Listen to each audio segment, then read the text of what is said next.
Hey guys,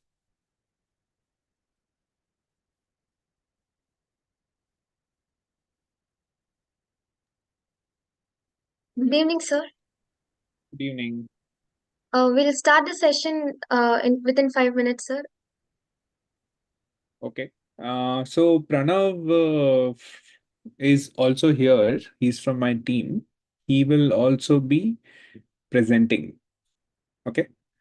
So just Yeah, to sure, sir. heads up there. Okay, sir. Yeah. Pranav, can you just say hi? Hey everyone, I'm Pranav. Yeah.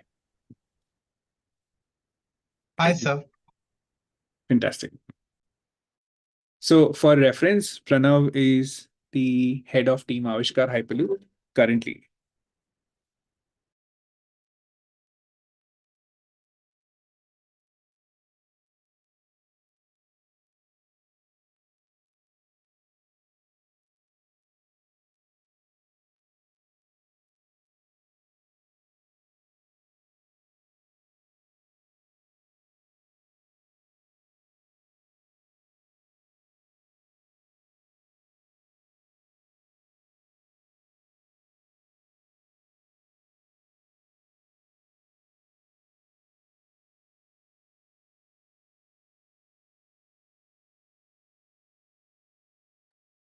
So is this the first session of Yeah. Nebula Pioneers? Yes, it's actually the first session of the club.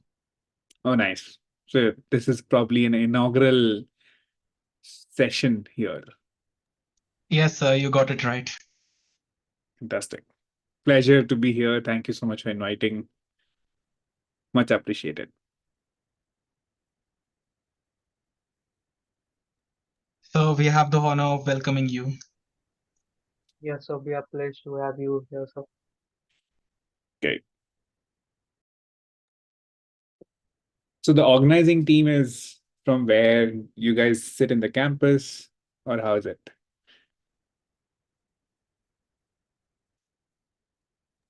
So this degree is basically an online degree. Yeah. So basically we study from our homes. And That's there most are of us occasional remote. visits. There are occasional visits to the IT Madras campus during the Paradox festivals. Oh, nice. How's the course? Really enjoying? Actually, yes, sir. It's And very enjoying and it's also quite engaging. and how many members are enrolled in the course overall? In this team, sir, No, like the overall course, how many the people are there? overall course. Sorry? Around last time during the BS program orientations session, they told us that around 18,000 students are registered from all around the world. Interesting. Approximately 18,000 students. Hmm. And this is a club specifically for space exploration. Yes, exactly. Astronomy, astrophysics, physics, Hmm. all those topics. So in a way, you guys are the founders of this club. I'm the leader of the research wing, and Datta, Sai Datta and Karan are the founders and co-founders, respectively. Interesting. How are they here?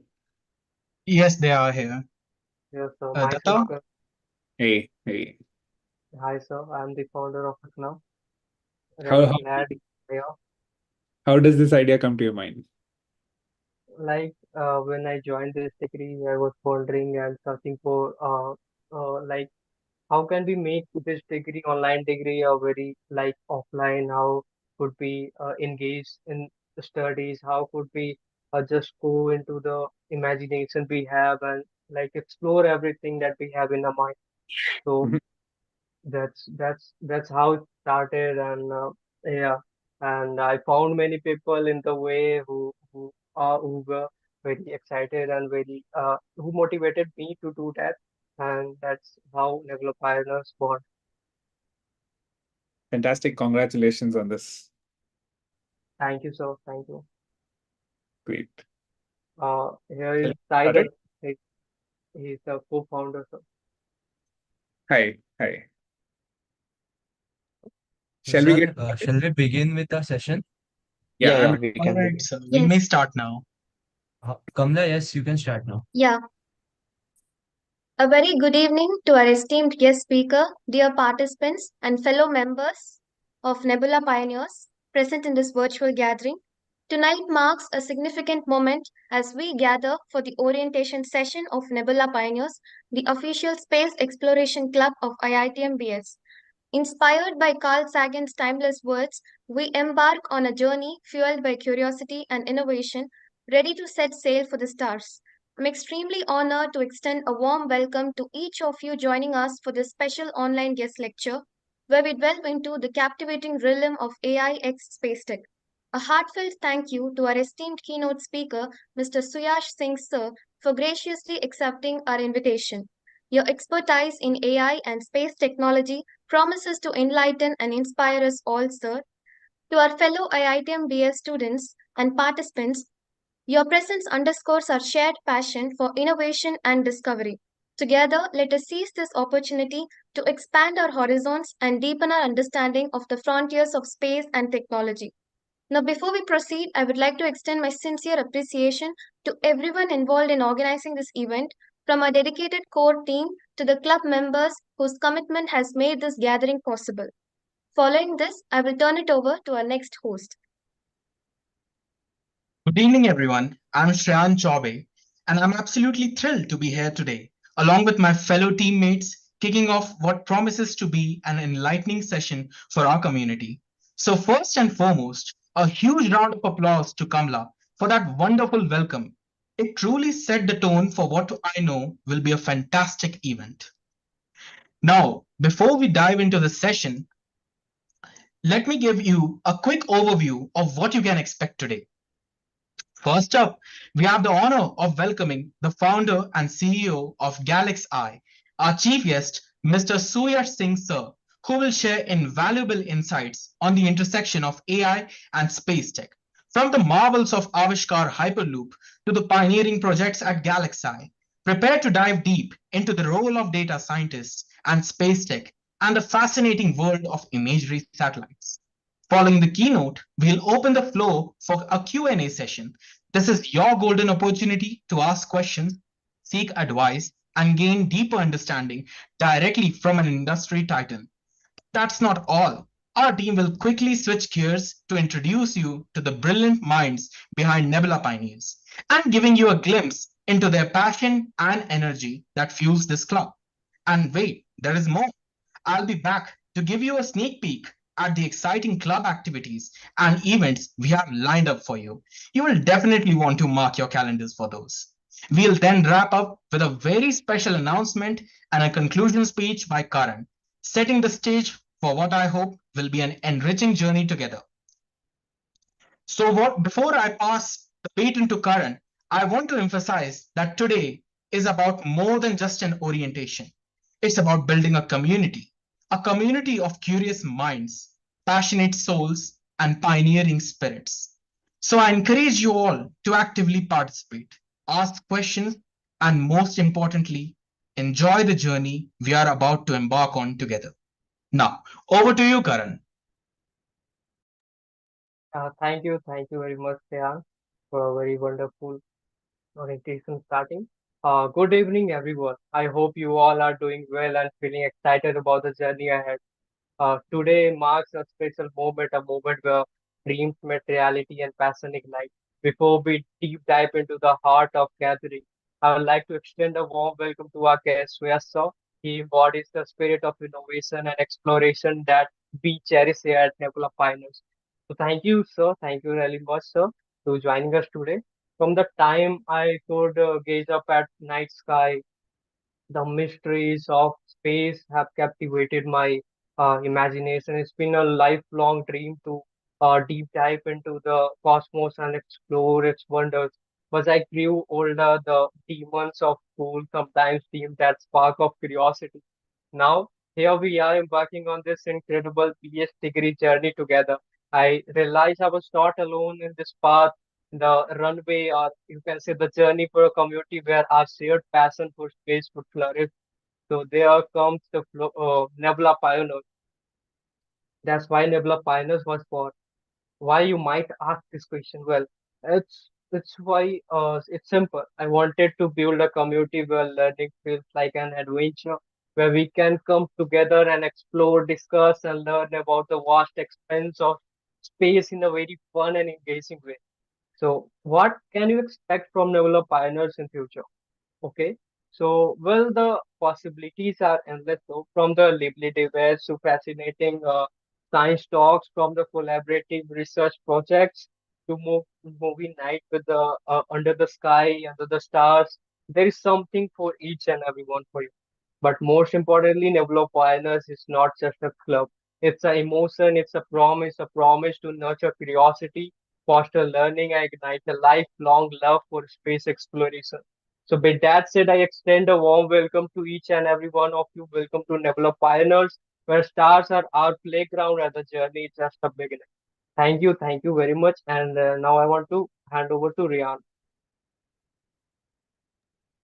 Good evening, everyone. Good evening, sir. I'm here to introduce our keynote session speaker, which is Mr. Sushant Singh, sir, Suyash Singh, sir. So, ladies and gentlemen, and my fellow astronauts, prepare to embark on journey of cosmic proportion as we welcome our esteemed chief guest for today's celestial gathering. Leading this constellation is none other than Mr. Suyash Singh, a luminary whose brilliance illuminates the cosmos of technological advancement. Mr. Singh's trajectory towards the star is nothing short of extraordinary. Armed with a master's in aerospace engineering from a prestigious university, IIT Madras, he soared through the academic stratosphere, his intellectual fueled by passion for exploration. As the founder of Avishkar Hyperloop, Mr. Singh revolutionized the way we perceive transportation, propelling us into the future where speed knows no bound. His idea even got recognition of Elon Musk. And now he is the guiding force, the CEO behind Galaxy.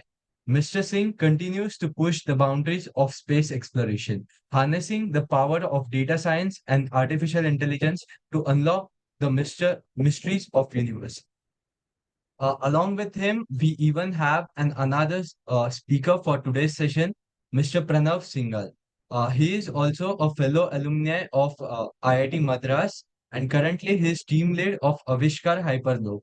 Uh, he is currently leading a team of 50 members who successfully delivered a seventh generation of Hyperloop pod at IIT Madras. So, without further ado, let's extend a warm welcome to Mr. Suyash Singh, sir. Sir, you may please begin with your keynote talk for today's orientation session. Thank you. Great. Thank you so much, Rian, for a wonderful introduction. And thank you so much, the entire team of Nebula Pioneers, for inviting us. And me, and then who invited Pranav to kind of join me in this entire session. The more the merrier, always. So I think the title or the umbrella of this club is very fascinating. We are slowly going to live in an era. We are already living in an era where without space technology, we cannot even live another day. The simplest example is GPS. Multiple apps are built on it. The simplest another example would be weather, right? Understanding where things are heading. Another simple example would be communications. The communications happening in the remotest area of the country and the world comes from space. So I really congratulate the Nebula Pioneers team for starting a space exploration club and congratulate all the founders and the organizing team here to take this initiative and taking it forward. The more we spread the word, the more we reach to a wider audience, we'll understand and appreciate the technology. And I've been very fortunate to be, one of the first speakers for this particular club, and I've been very, very fortunate to share my views alongside with one of my most appreciated colleague, Pranav Singhal, who is currently the head of Team Avishkar. So I'll talk more about it, but I'll use a presentation just for us to kind of, have a smoother way towards the agenda. I hope my screen is visible. Yes, sir. Yes, sir. Yes, sir, it's visible. Fantastic. So the way I'll take this ahead is, I'll introduce me, I will introduce Galaxy, and we'll complete this process. And then I will hand it over to Pranav to talk more about Hyperloop, the journey, and what is happening currently. The idea is to make you guys excited about the deep tech and the space tech and beyond that.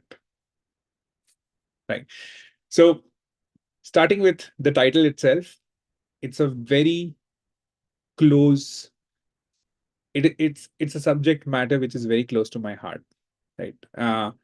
And the intersection that you see of AI and space tech is actually the birth of Galaxy. I'll come to that in some time, but the title is very, very important to understand. The way we have looked at space tech in the past and the way we will look in the future will be entirely different. To about me, I think Rian possibly covered everything. But just to give you an understanding here, I did my master's in aerospace engineering from IIT Madras. Um, I started Team Avishkar Hyperloop at IIT Madras, which is one of my claims to fame, and that was during 2017 to 2019. I met Elon Musk during that period itself. I'm the co-founder of Galaxy Space. We are building satellites for Earth observation currently. And I really love long driving. I really love long drives, So I've driven close to 25,000 kilometers, in 5 trips. So on an average, 3,000 kilometers I like to drive in a 3 day long drive activity. So I really like it. I've been really fortunate to be one of the Fortune 40 under 40 recently, and amongst the other stalwarts of the country, amongst the other stalwarts in the startup ecosystem. And I really hope I will be able to contribute to the larger startup ecosystem and to the technology world that is growing in the country today. I've been cheekily called as the pod father by my team members in the earlier Avishkar Hyperloop versions. And I like to be called a pathfinder because I'm someone who wants to build technology from scratch and take it to some level. Let's talk about Galaxy. Galaxy is a space tech company which is building satellites, right? But then before that, let's talk about what is happening in space today. We all have seen the success of Chandrayaan 3. We have all seen ISRO launching 100 plus satellites on one rocket. We have all seen SpaceX doing multiple landings. We have all seen SpaceX building heavy rockets to go to Mars. We've all seen movies where we've been very, very, very futuristic in terms of, going to space stations, going to different planets and all. We've all seen a recent announcement of Gaganyaan mission where Indian astronauts for the first time will go to space. I think we've all seen different facets of space technologies. But now the time is to actually make it more usable. Building on the legacy of ISRO, building on the legacy of other space agencies across the world, we want to now take next step towards making space technology more accessible, more commercially viable, so that we grow tenfolds in our technology roadmap journey in the future. At Galaxy, we found one problem to be very, very amazing, which is satellite imagery. We've seen satellite imagery applications making a lot of impact in different kind of industries, in different kind of use cases. The most simplest examples start from agriculture, right? To national security and to disaster monitoring. And there are many more. Satellite imagery is used across domains. Let's take an example of agriculture monitoring or crop monitoring. Generally, India's GDP, one of the biggest contributors to India's GDP is agriculture. Monitoring those large farms, those small discretized farms owned by different farmers, is a priority, not just by ISRO, but it is also a priority of the government. It is also a priority of different insurance companies. It is also a priority for the farmer themselves. Right? Now, agriculture monitoring is essential. Satellites can be really instrumental to do so. Now, what happens? When satellite monitors a particular farm, we can actually understand what amount of irrigation is being done on a particular farm. That means how much vegetated a particular farmland is. And one of the key indicators of that is called NDVI, or Normally Differentiated Vegetation Index. Now, let's say there's a part of the farm which is dry. That will have a lesser vegetation index. And let's take another part of the farmland, which is more green. So it will have a higher vegetation index. So NDVI is nothing but called Normally Differentiated Vegetation Index. Now, all of these things we can actually find with satellite imagery. We can quantify which part of the farm need more irrigation, which part of the farm needs more attention. We can also identify the diseases that are getting occurred in the agriculture farmland. Now, this is all going to come from imagery analysis of satellites. And if you do a really good imagery analysis through the satellites, you will end up building some really nice data models to estimate the disease in a farmland, to estimate the vegetation in the farmland, to estimate the water content, and so on and so forth. You can always do it. Now, imagine the kind of impact you will make if this imagery analysis models can be built, if this can be utilized at scale by each and every farmer of the country. We'll have a better yield from the agriculture. We'll have lesser loss in the entire crop production. We can even give insurance to the farmers. The insurance companies can even insure farmers without doubts, because then they have a methodology to monitor the entire farmland. So this is not so simple. Right? You can use imagery analysis. You can actually take data science models and you can still do it. But the problem is actually not in the analysis side. I think a vast number of models can be built. A vast number of teams can come together to build something like this as an application. The problem lies somewhere else. Problem is there are a lot of clouds that comes over the country. Because we are in the tropical region, clouds affect your monitoring. Hence, it affects the data gathering. What does that mean? That means I will have data for 6 months in the year, and I will not have data for the next 4 months during the rainy season. And I will not have the data when there is clouds. So that means I have an abrupt data collection that is coming from satellites because clouds prevent the imaging to happen. And this is where Galaxy is coming to save and to solve for the problem. At Galaxy, we are building a different kind of satellite, which can see through clouds and still bring you the imagery that can be utilized for models to do agricultural analysis, to do monitoring for national security, to do monitoring for disaster monitoring purposes.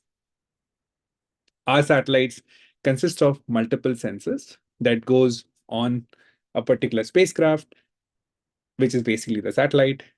And this is called the world's first high-resolution multi-sensor satellite constellation to provide cloud-free images and to also do nighttime monitoring so that my data models have a consistent way to exploit the data and to perform an analysis on a particular agricultural field or other applications.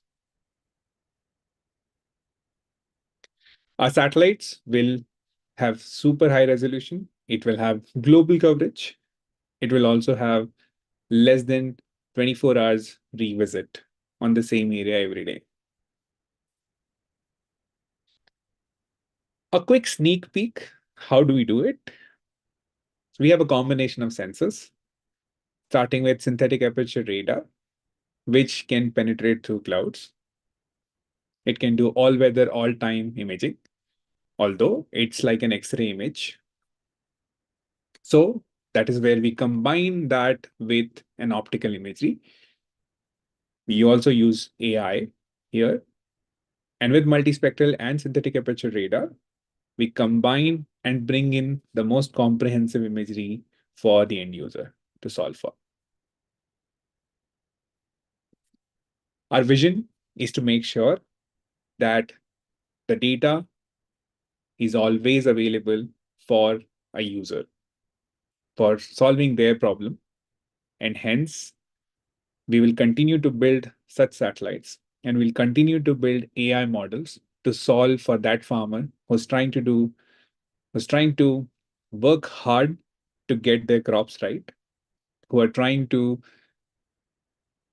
work hard so that our nation is safe, people who are trying to make sure that we are well recovered during the disasters.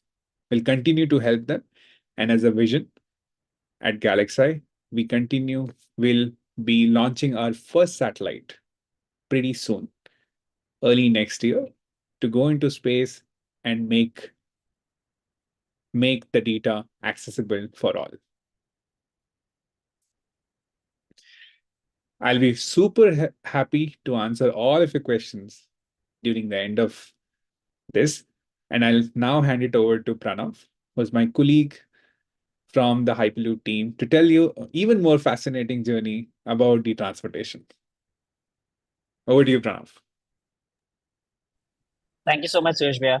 I'd like to share my screen to support my talk with a small presentation. One second.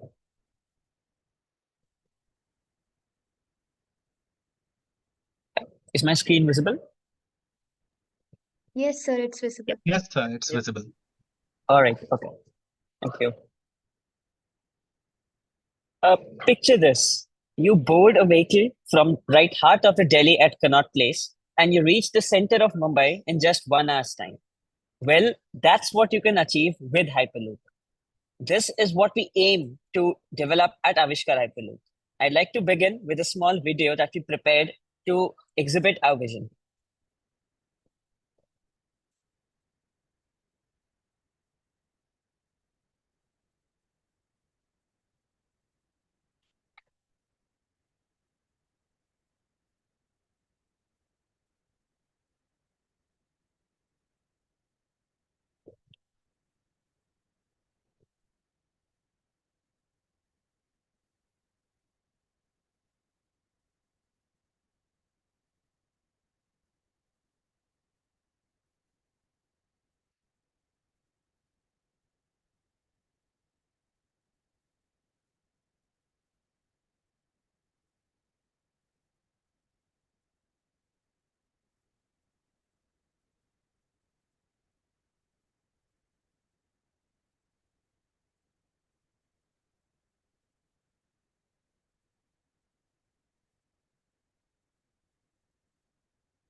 Well, to achieve this reality, we developed Hyperloop technologies that is affordable, accessible, and scalable. What is Hyperloop? Well, when we want to go at very high speeds, there are two forces stopping you to do so. One is the friction from the ground, and other is the aerodynamic drag. So what Hyperloop does is you have a pod, which is a vehicle, and you have a track, and both of these are kept inside a vacuum tube. With vacuum, you remove all the air, and the track supports magnetic levitation, with which you eliminate friction. So with friction and air eliminated, the vehicle can move at speeds of about 1,000 kilometers per hour, reaching very far away destinations in limited time. How do we do it at Avishkar? Well, we've got 8 verticals that together make up and develop the end-to-end Hyperloop stack. We've got a business team, a mechanical team, an infrastructure team, a thermal team, the levitation team, the propulsion team, and the embedded systems team. This is our pod Garud, the 6th generation pod that we won laurels with last year at the European Hyperloop Week. This advanced pod has a high volumetric power density battery pack, a state-of-the-art LIM propulsion, autonomous embedded systems, a state-of-the-art electromagnetic suspension with an impressive lift-to-weight ratio, an optimized chassis and shell structure, and a custom-made IGBT inverter. All of these together lend this pod the most advanced Hyperloop functionalities. This is a picture of our pod Garud in action at one of our testing sites in the IITM campus.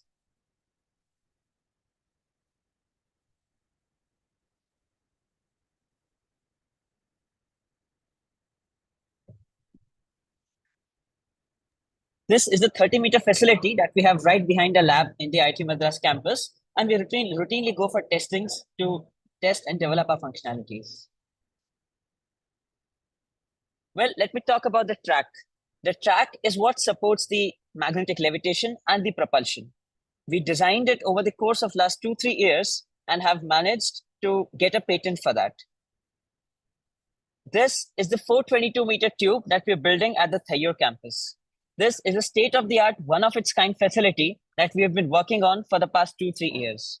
In September 2022, we had the opportunity of meeting Mr. Ashwini Vaishnav, the Railway Minister, who had an MOU signed with us to develop this 422-meter facility. Over the course of next 6 months, we validated the tube designs, did a lot of simulations, and finalized our design of the tube. Then we had L&T Construction join hands with us to start the actual fabrication of the tube at the Thayyur campus. In September 2023, we got the patent for developing this low-cost tube, which managed to reduce the cost by about 46% compared to the other Western counterparts. Last year in November, we had ArcelorMittal and Aditya Birla Hindalco who came in to support us and further boost the manufacturing of this tube.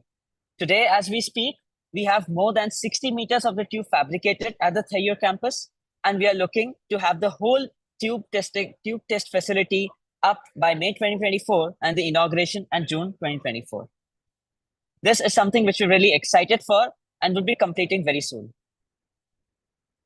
Well, no technology adoption is complete without a socio-economic study and development.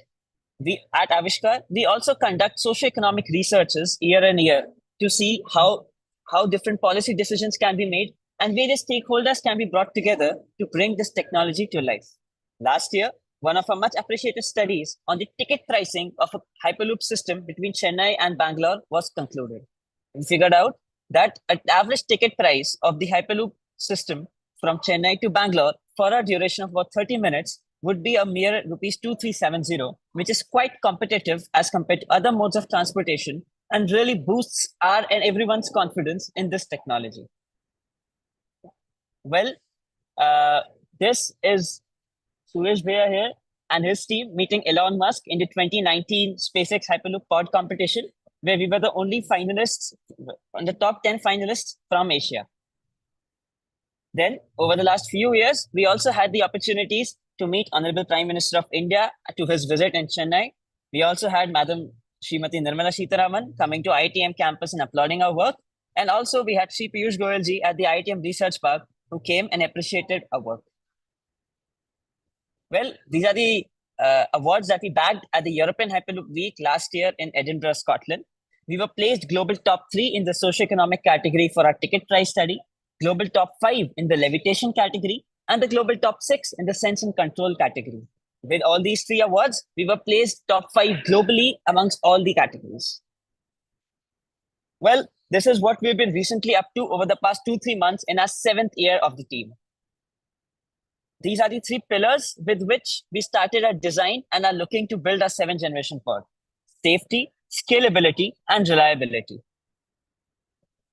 Well, I just talked about a linear induction motor that we use to propel our pod. With that, we took all the energy from the pod itself, but we realized that it was good. But with that, we could not go to very long distances at a very high speed. With that in mind, we're right now developing an innovative propulsion system based on the linear synchronous motors that will directly take energy from the grid, thereby increasing the adoption of this technology. Also, our team is working on incorporating thermal systems on the pod, which is quite innovative, and not many people are working on that. Also, we realized that after mastering the steel tubes with the 422-meter facility, we thought we can do something better, something more cheap, something more accessible. And thus began the research on our concrete tube. We are working with prototypes on the concrete tube research, and with that, we expect that we can further reduce the cost by about 55% and establish an easy manufacturing process for the Hyperloop tubes. We are also designing a 100-meter full-scale prototype that we shall have ready very soon. Well, like a railways network, you just won't have one Hyperloop pod going from a place like Chennai to Bangalore. You'd have a network of various Hyperloops to and froing from various destinations together harmoniously. This requires something called a lane switching to be brought about, wherein you'd have a network of Hyperloop tubes and tracks in which pods can take turns, change their lanes, go from different destinations, all coordinating with each other and as smoothly as possible. This is something that has been very under-researched in the Hyperloop domain. I'm very happy to say that our team has been designing on this lane switching functionality for quite some time, and we should have a prototype of the lane switching mechanism very soon. Well, we had a pod in vacuum, we had it levitating, we're moving at 1,000 kilometers per hour, but a human cannot really survive in those situations, right? So with the vehicle, we need a passenger cabin. A cabin that will have all the necessary systems that will make the journey for a human safe and operable. For this, we need a cabin that can regulate the carbon dioxide inside, that can have the air conditionings in place, that can ensure that the electrical systems are safely, kept apart from the humans so that travel is safe and comfortable. We are developing prototypes for that as well, and we should have them integrated on our pod in next 2 or 3 years. So far, Avishkar has achieved quite a lot and made waves in the Hyperloop domain. It's been a 6-year-long great journey. Well, we thought that with so many other teams that could come up in India and the ecosystem that we can develop across the globe, we can really take the Hyperloop system and bring it to life in an accelerated manner. With this vision in mind, IIT Madras came up with a global Hyperloop competition. A competition where we connect eminent experts, government stakeholders, various other teams, startups, and weave them together to develop on a coordinated and strong Hyperloop technology. This week, from 19th April to 21st April, we're going to have a first global Hyperloop conference right at the IIT Madras in Chennai, where we'd have various degree trees, representatives from the government, and various other teams coming together to collaborate and mark the way for the global Hyperloop competition that we'd have next year in January, February. Thank you so much. With this, I'd like to summarize what we've achieved so far. We have 4 patents granted. We are top 5 in ESW. We have 2 research papers published. 422-meter of the steel tube has been fabricated. We figured out the ticket price to be rupees 2370 from Chennai to Bangalore. We levitated a payload of 100 kgs. We have 4 patent filed, whose grant we're awaiting very soon. And we reduced the cost of the Hyperloop infrastructure by about 46%. Thank you so much. Thank you. Great, Pranav. Thank you so much for the wonderful presentation. I hope we were able to convey what we have achieved so far in space tech and Hyperloop. Over to you, organizers. Thank you so much, sir. That was really amazing uh, for the insightful presentation. And special thanks to Pranav, sir, for joining us and showing us the real models of what you do in Hyperloop. That was really captivating and transported us to another realm. Moving on to the next session, based on the queries submitted by our participants, we would like to list down a few such queries, and I request Suyar Singh, sir, to uh, allow me to present them now. So the Yeah. first question, Yeah. yes, sir. The first question is how data scientists contribute to the growth and development of AI, and this question is asked by Tejashvi. Can you repeat that, please? Yes, sir, sure. How data scientists contribute to the growth and development of AI. Yeah, I think the entire premise of AI being AI is crunching data, understanding how you can find the patterns on a larger data set so that you can make some predictions in the future, right? Data scientists' primary responsibility is to develop algorithms, to use multiple models and algorithms which are there across to finally understand the pattern that is existing in the data set, right? So I think that is the marriage which is between data scientists and AI. So AI, I would say, is a larger umbrella, and data science and scientists are a part of it. And they're really crucial in developing models. They're really crucial in developing formulation to find out the patterns to predict the right things. So hence they're very, very important, and they'll be the ones who will contribute a lot for the entire AI developments. Great, sir. So the next question is, what is your opinion on self-sustaining Mars colonies, and when do you expect this thing gonna be real? And this is by Raju Kerja. I think my opinion is we, as a humanity, has to grow, has to become interplanetary. I truly believe that it'll happen someday. Although I also believe that we will have to take, one step at a time towards going and doing something like that, right? So it's a step-by-step journey. It is not a journey that we'll take in one day, but it will be slowly and gradually. It will definitely happen.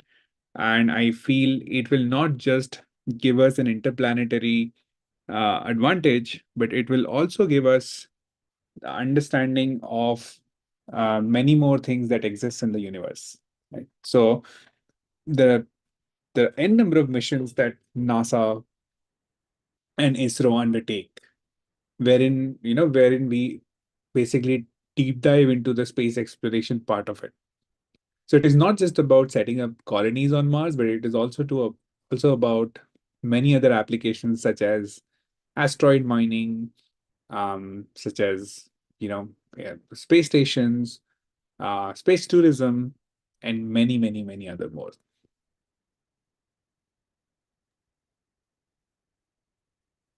Yes, sir. So the next question is, why do we need AI in space in the first place if everything is controlled from Earth? Like, how would AI as such help in space tech? So I think in different modalities of space tech, you need AI in different formats. Why do you need space in AI in space is because of the limitations of the power that you consume on a spacecraft, right? So satellites have limited solar panels, limited battery, and you can only operate and compute to some extent. Right? So energy efficient AI models to detect a target is very, very important. And AI will not just help us to become energy efficient, but will also help us to do more with the same equipment. So, for example, when satellites orbit around the Earth, they downlink a lot of data on the ground station, which is on Earth. But let's say AI just finds out that the data that was captured is useless.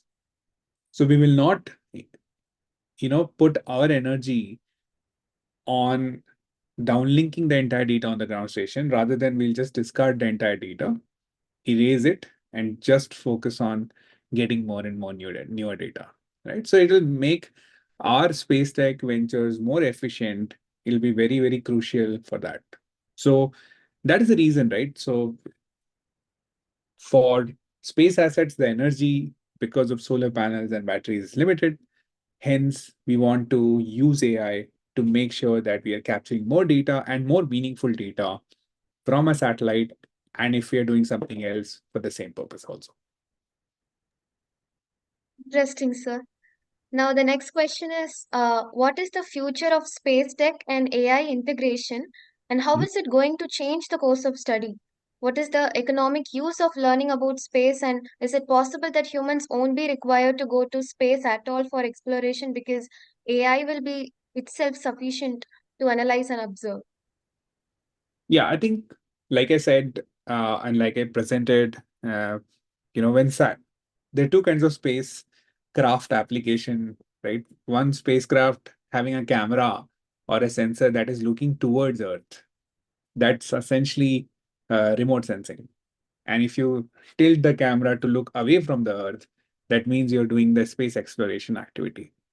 But essentially, everywhere you're collecting an imagery data or some sort of data. Now, if you use uh, data and if you're not using data to do AI and get closer to the detection of a newer planet or to monitor agriculture in a remote sensing context, I think then we are not doing enough. So that is where the intersection of AI and space tech is really important to bring in the efficiencies to detect, identify, and monitor things on Earth and detect, identify, and monitor what is beyond Earth.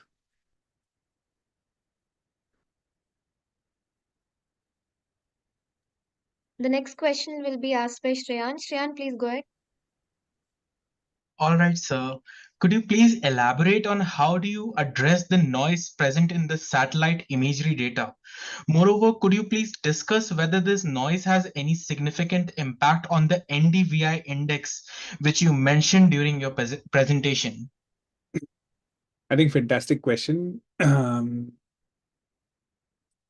are there are sensors which have different ways of capturing a data, right? So let's say the signal to noise ratio in one particular imagery can be pretty poor, and on the other sensors can be pretty good. So a lot of time it depends on how your camera and sensors have actually gathered the data, right? So data acquisition is again a very important factor here. So generally when the SNR or signal to noise ratio is on the higher side, that is where you are more closer to the accuracies that you want to achieve, right? So noise definitely plays a very, very important role. How do you identify is you need to really understand whether the data which has been acquired, does that comply to a particular imagery quality standard or not? If it is not, then it may not give you the right results. So you need to understand the imagery quality standards also before applying an algorithm on top of it. All right, sir. Thank you.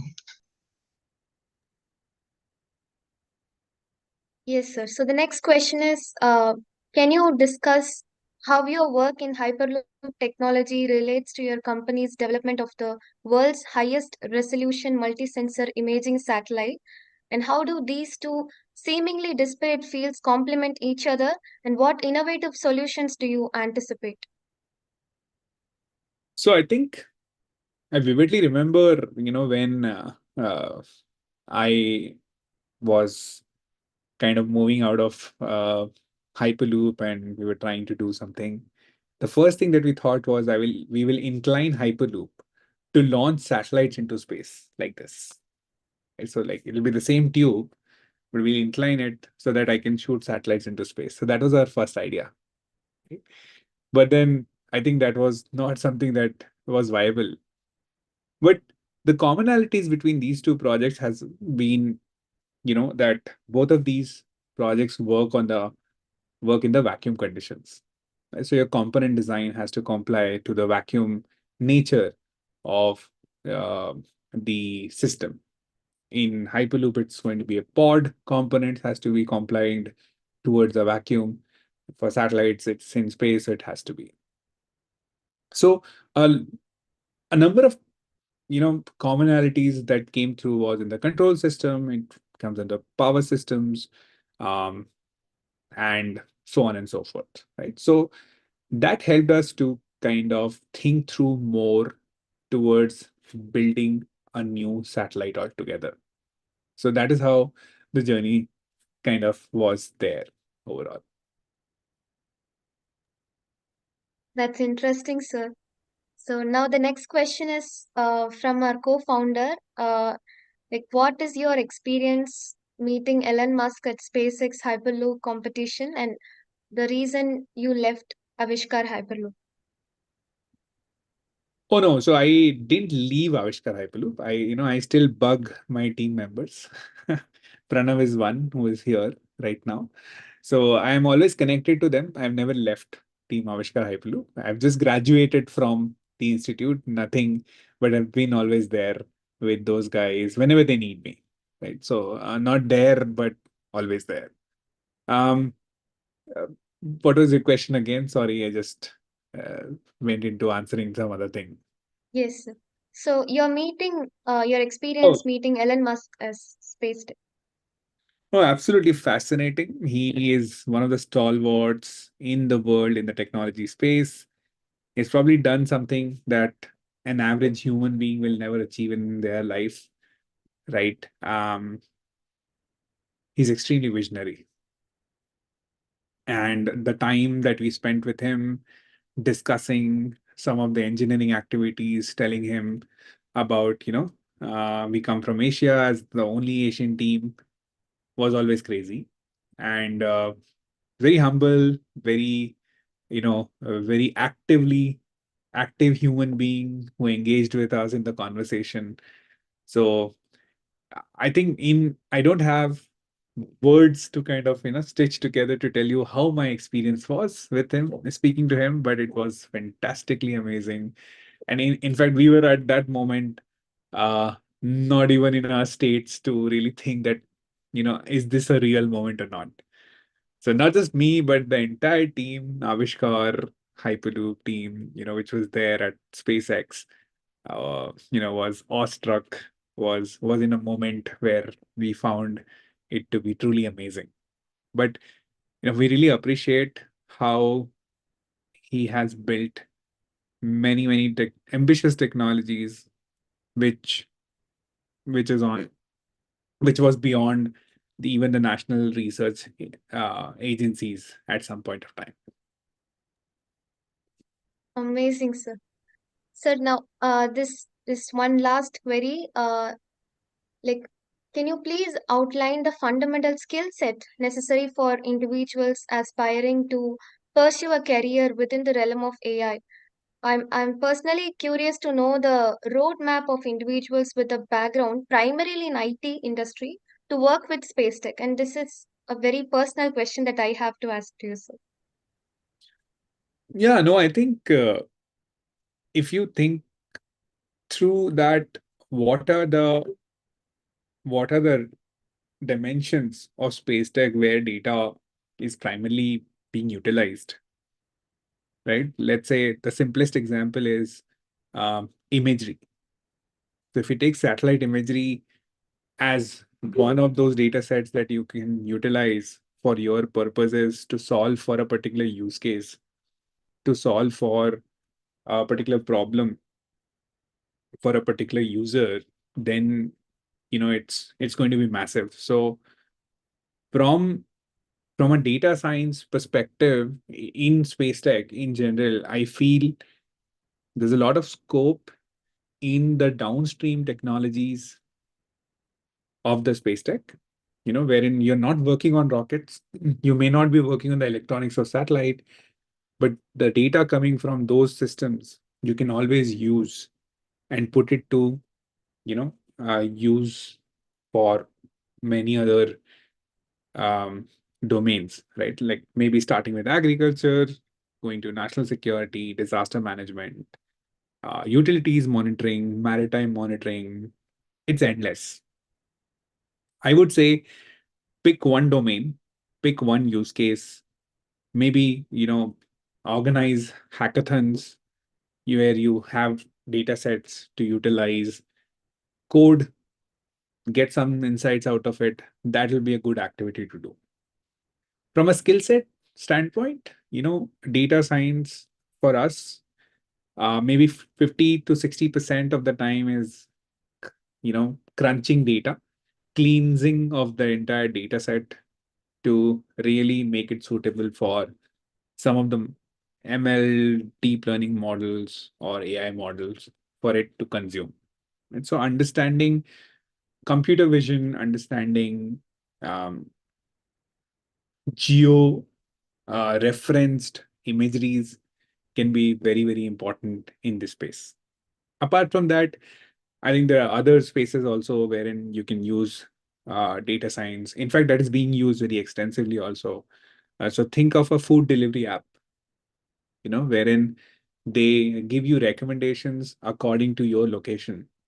They give you, that is because they know in which location, how many people are asking for what. So, they crunch a lot of GPS information with choices and then come up with a recommendation model, right? So this is how you can use several data sets, some skills and technology towards the space tech in general. Thank you so much, sir. That was a lucid and a very detailed roadmap that you gave us. Now we would like to take the questions from chat section. I would like to open the floor for questions from the audience. If you have any questions related to the topics discussed, please feel free to post them in the chat section. Our speaker will be addressing them.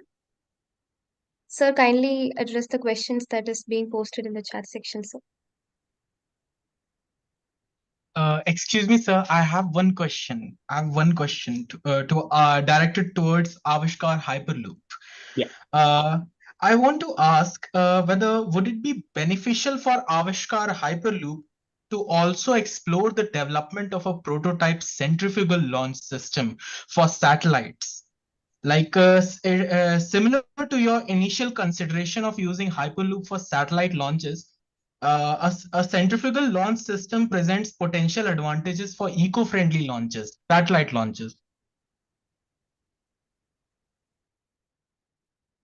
Yeah, so I think it was something that we considered really, but uh, the challenge is the centrifuge. When you put the satellite to rotate in a centrifuge, your G forces on the satellite will be on the higher side.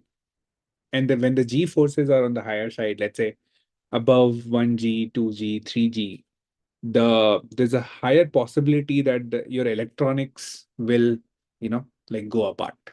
It is like Okay. if you're just sending or if you're just throwing something from International Space Station, but by the time it reaches Earth, it is going to gain velocities more than, you know, like it will gain an acceleration of more than 3G, 4G, right? And electronics are not designed to handle such kind of accelerations, forces. So if you are actually using a centrifuge, then your satellite has to be really robust and the cost will go significantly to do that. There's a company, by the way, called Spin Launch in the US. I think someone also mentioned just in the chat box. So Spin Launch is doing, but then what they're doing is they are slowly maintaining the G forces and they're rotating it for very, very, very, very, very long time. They have been in prototyping for like 8 years, but I've not heard a successful launch yet that they've done so far. Still waiting for them, still routing for them. I hope someday they succeed. All right, sir. I did not consider that there were potential limitations to those centrifugal launch system. Thank So thank you so much, guys. I need to run for another meeting. But really appreciated you guys calling me up here, and really all the best and congratulations on your pioneering the Nebula Pioneers as a club. All the best. Thank you very much, sir, to be here with us. Thank you, Yeah. sir, for your Thanks. time. Bye-bye. Thank you very much, sir. Thank you so much. Bye bye. Thank you so much, sir.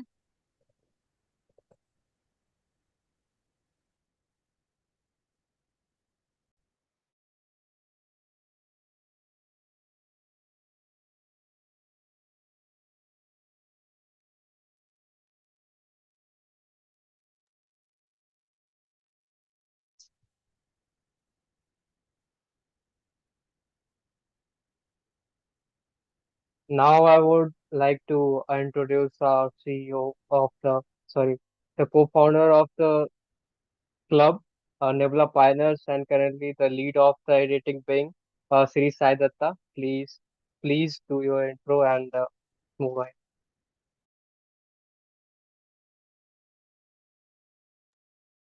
You are muted. You are not audible.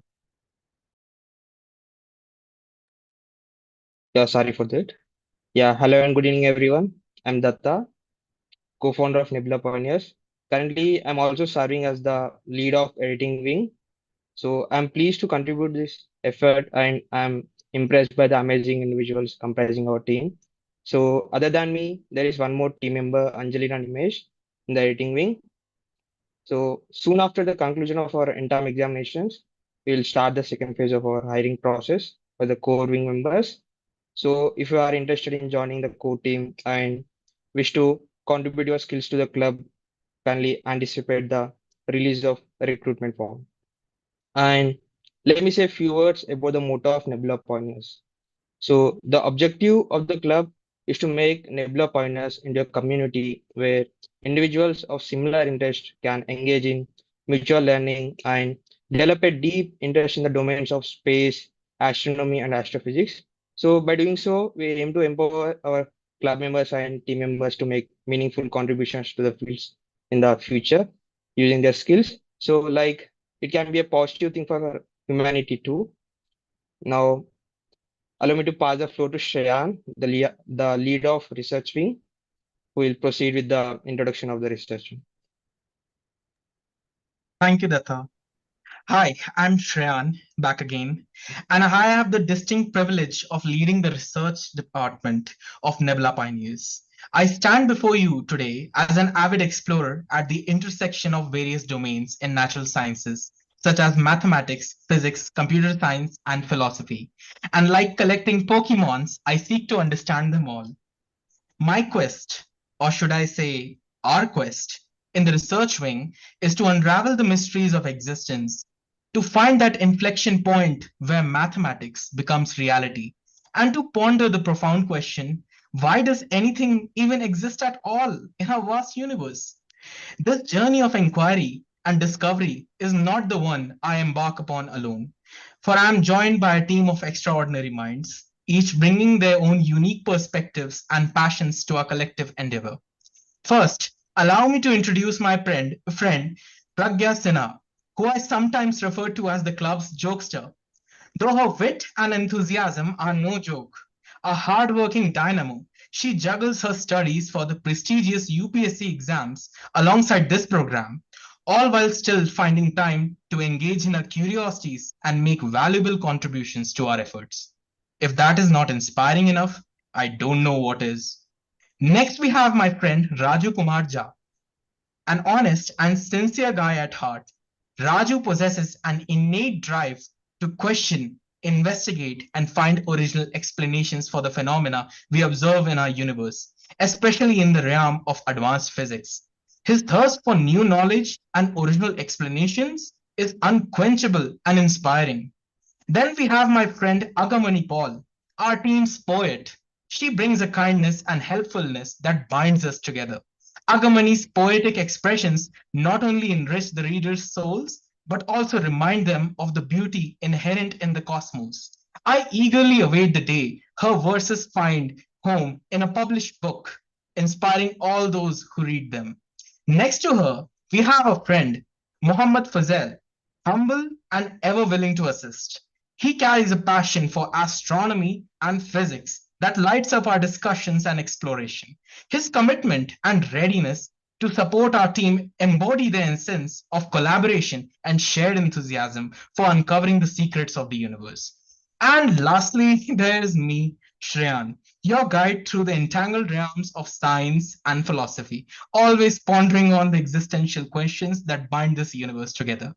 Together, we form the research wing of the Nebula Pioneers, a team dedicated not just to understanding the universe, but also the very essence of its existence. Our journey is filled with questions, and though the answers might be elusive, it is the search that truly enlightens us. Thank you. Yeah, thank you very much, Shayan, for your efforts and commitment. Now, let me hand over to Rian, the lead of technical wing. We'll proceed with the introduction of technical wing. Good evening, everyone. Myself, Rian. I'm technical wing lead at Nebula Pioneers, our own space exploration club of IIT Madras PS degree. Let me start stepping into pursuing core of cosmic expedition, where digital cosmos come alive through indigenous efforts of a stellar technical being.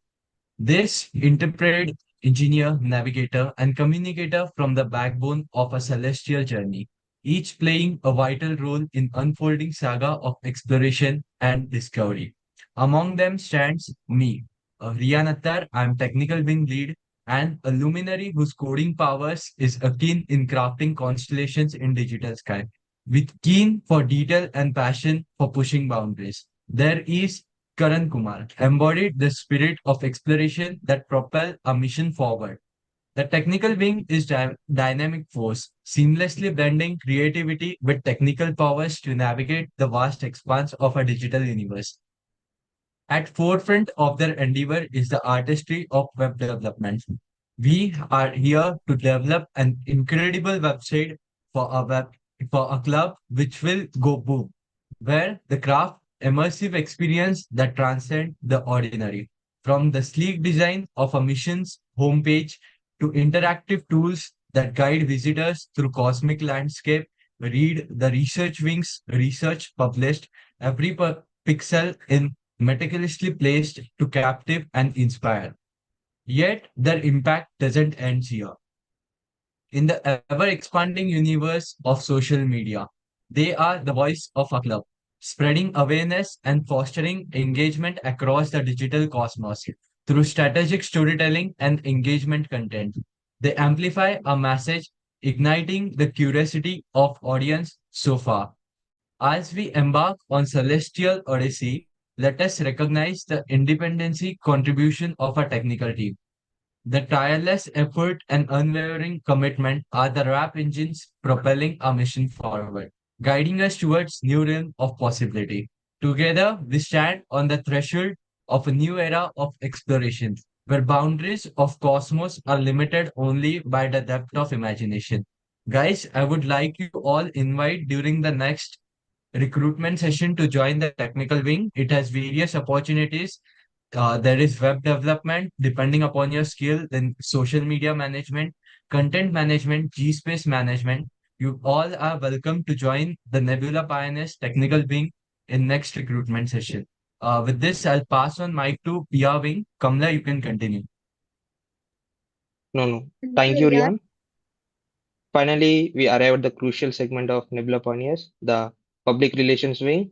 Let me hand it over to Kamala, the lead of public relations of PR wing, to provide further insights about her team. Over to you, Kamala. Thank you, Datta. So, hi guys, I'm Kamala Rajesh, currently pursuing my foundation level. I'm honored to lead the PR team of Nebula Pioneers. It's indeed a privilege for me to contribute to our mission of promoting space exploration and innovation. Our PR team plays a very vital role in ensuring that the achievements, innovations, and vision of our clubs reach the audience, especially all the space enthusiasts out there. So we reach out to people, our speakers for guest sessions and workshops. We manage announcements of Nebula Pioneers, event details, update posts, host sessions and workshops, which of course every space enthusiast would love to join. We also manage various aspects of our club's external interactions, write compelling emails, DMs for our social media handles. With me is Anisha, an enthusiastic, valued member of our PR wing. And we also have a great club together, our research wing, our enthusiastic technical wing, editing wing. All of them together, we are dedicated to fostering communication and outreach for Nebula Pioneers. So we look forward to connecting and collaborating with each of you as we embark on this exciting journey with Nebula Pioneers. And I would also invite you all to join if you're interested to work with us in this PR wing. Let's get started together. Thank you so much.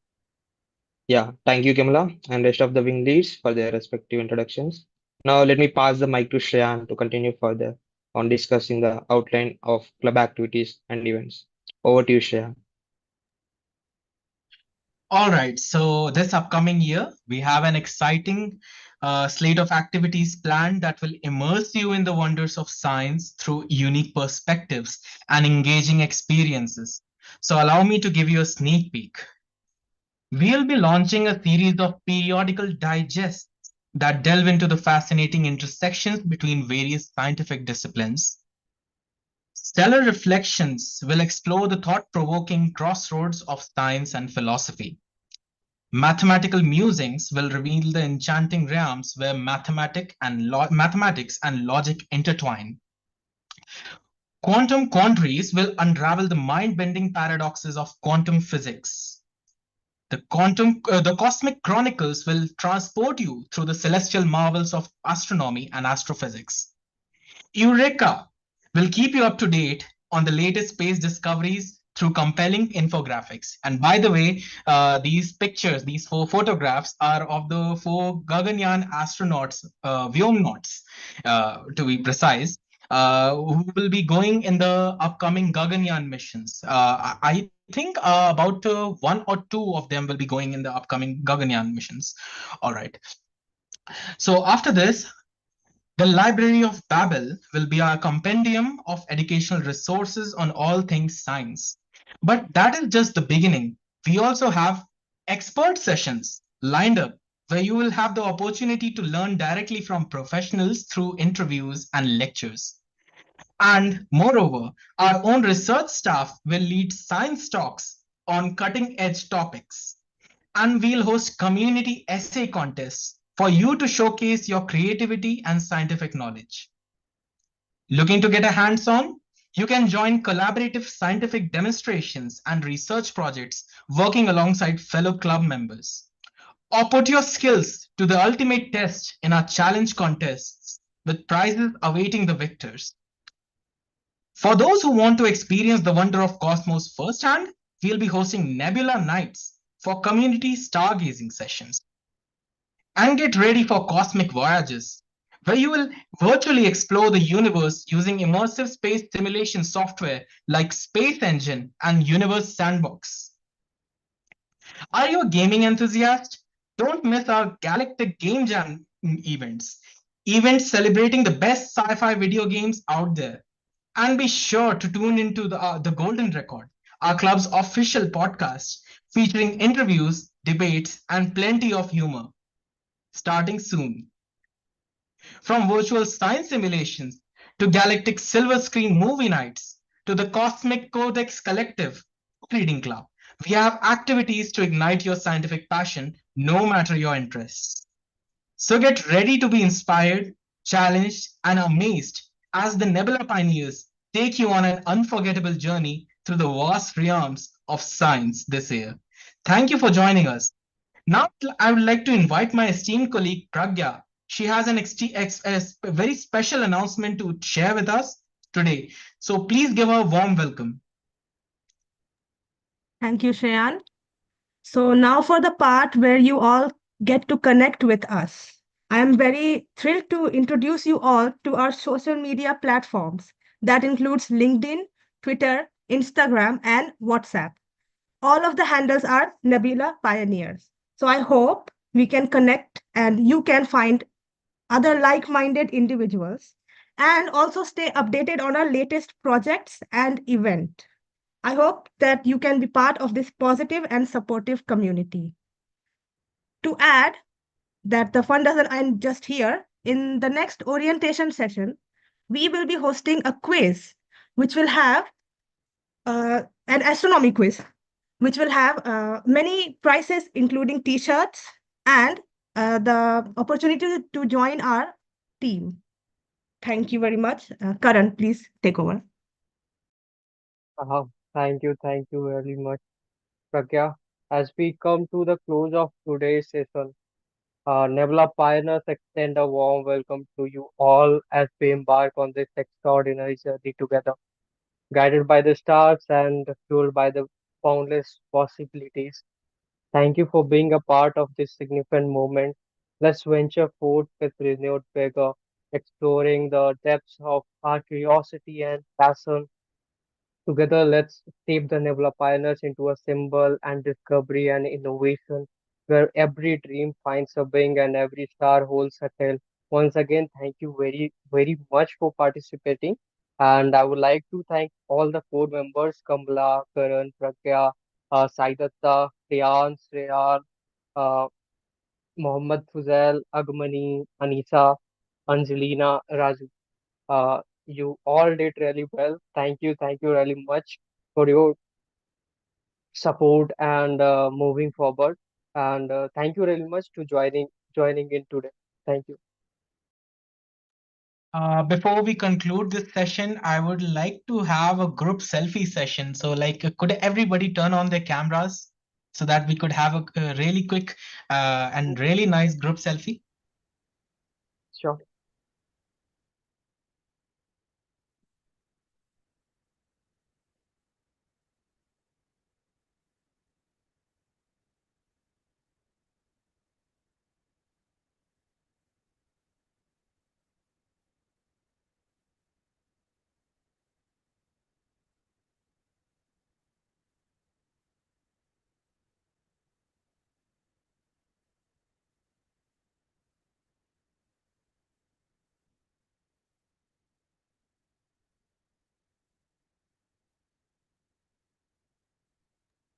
Yeah, thank you everyone. We can end the session.